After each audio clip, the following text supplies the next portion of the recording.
guys, thank you for tuning into Addicted to Success TV. Today we have Mr. Hall of Fame, Mr. Finally Famous, Mr. Just Engaged. Yes, sir. It's Steve, right? What's up, man? Big Sean. What up? What up, though? Man, I'm good. Dude, good. You rock that show. I just saw your show live, man. Yeah. Absolutely nuts on stage. Yeah, we're a long way from home, too, so. You're from here, though, right? You're from Perth? From Perth, yeah, from Western Australia. Yeah, so it's cool, man. It's a lot of pretty girls in Australia, a lot of pretty people, you know, so it's good. Having good times over here. Nice. Can't complain, man. Can't complain. Yeah. Now, I'm not too sure if you checked out the website yet, but addictedtosuccess.com. Yeah, I definitely have. My homie Zeno showed it to me. And it's awesome. You know, it's positive. I'm all about being positive, man. Like, you know, I believe in just like spreading that love, you know what I'm saying? That good, just like good vibes. Like, I live like a hippie, you know what I'm saying? So I believe in just like, you know, feeling great, letting people know like how I made it happen for myself and making it happen, you know? Beautiful, man. Yeah. Because when I saw you live on stage, in between, you know, a few songs, you like to spread a little inspirational message to the crowd, which I think is pretty awesome. Yeah. A lot of artists don't do that.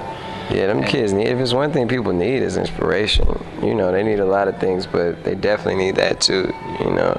Inspiration can, you know, it can like create anything. Inspiration can create the best ideas. It could create the $1 million ideas. It could create the $1 billion ideas. It could create leaders, you know. Inspiration can change everything. So I feel like people need that. That's right, man. That's right. Now, I think you hit the nail on the head right there. Inspiration definitely, you know, fuels your energy and your creativity. Mm-hmm. Now, standing in the studio and even in the stage with, you know, artists like Common, Kanye, mm-hmm. You know, Lil Wayne, these kind of artists, man, that have, you know, held pretty strong on you know, in their careers. Mm-hmm. Like, what would you say really is something that you've learned from those guys, and like, what has helped you take it to that next level? I learned something different from everybody, you know. It's just like it all depends on, like, from, I just learned, you know, always follow your heart, always be real, straight up, don't take no shit, you know what I'm saying? Common is somebody who, like, no matter what Common has going on with one thing, he'll always have something else going on. Like, he'll always be like, if he's not acting right, then he's making music. If he's not making music, he's always finding some ways to brand himself away from music too, and I respect that. You know what I'm saying? He's more than just a rapper. He's like a all-around businessman, and I respect that about Common. You know, so it's little things you learn from guys like that you hang around, and you know, you take little tips and apply it to yourself. That's right. Yeah. Now it's funny, man. I've been following your music for a while, and I didn't actually know you. You are quite actually a spiritual kind of guy. Yeah. And I was actually in a yoga store in LA, and I picked up this magazine, and they did an article on you actually, and you were saying that you straight up. You take superfoods and you're into raw food, man. Tell us a little bit about that. Like, how did that come about? Man, my mom, when I was a little, you know, since I was a little guy, my mom, you know, she had me taking like vitamins and superfood when I was, you know, for as long as I can remember, basically. And I used to hate it, but she was religious about it, you know. So every day I would take superfoods, I would take vitamins, and we were eating organic since way back then, you know what I'm saying? So it's just something that kind of stuck with me, and I try and do it as much as I can. You know, when I'm on the road, it's hard, but, you know, I'm very conscious of it, you know, and it's helped me out. Like, it really did help me out when I was younger. Like, I didn't have any allergies, I didn't have asthma, I didn't have all these things that people may think are like hereditary, or people may think like, oh, I just get that, like something like things like that you're not even really supposed to have, you know, like. It's really because of how messed up things are around us, the food we eat, all the like, just the things we do to our body is crazy, you know, the effect on it. So I'm into like holistic, you know, medicine. I'm into like eating natural. I take like vitamins every single day. Like, I got like an old ass man. I got those, like, you know, that Monday through Sunday vitamin thing. So yeah. Nice, man. Nice. That's good. So yeah, you're an all-rounder pretty much. Yeah, I'm just trying to live a long time, man.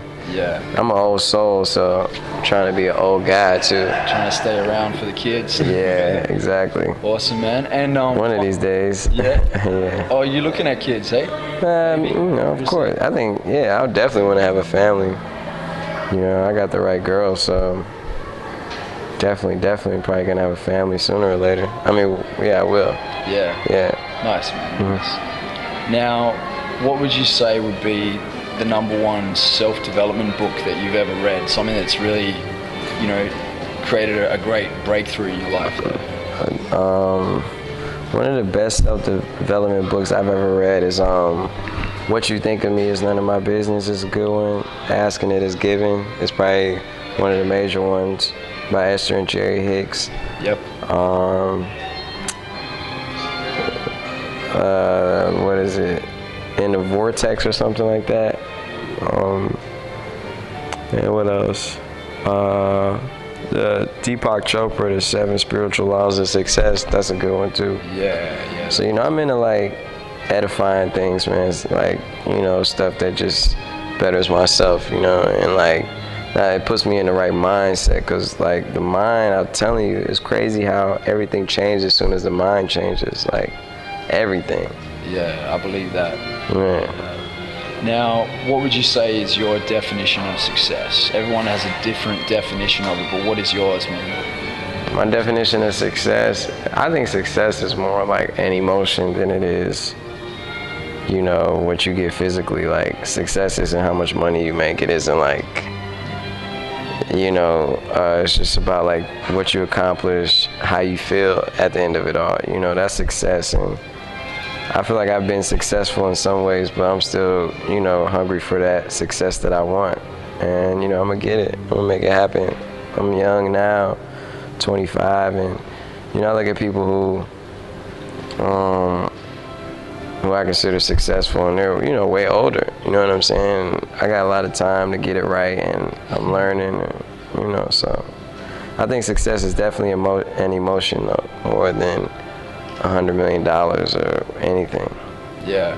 Man, I've interviewed quite a lot of people and asked that same question, and that's one of the best answers. Really? It's emotion. Yeah, really, man. Really. Yeah, success is like, yeah, you can be successful. There's people who are the richest people in the world. You could be the richest person in the world and not be successful. You know, there's people who have the most money who got the most problems too, and are the unhappiest, and there's people who are taking a bus every day and, you know, who got a family and they're the happiest ever, you know. So I think success isn't measured by how much money you make or the big, as you know, the house you want. Is measured by how you feel.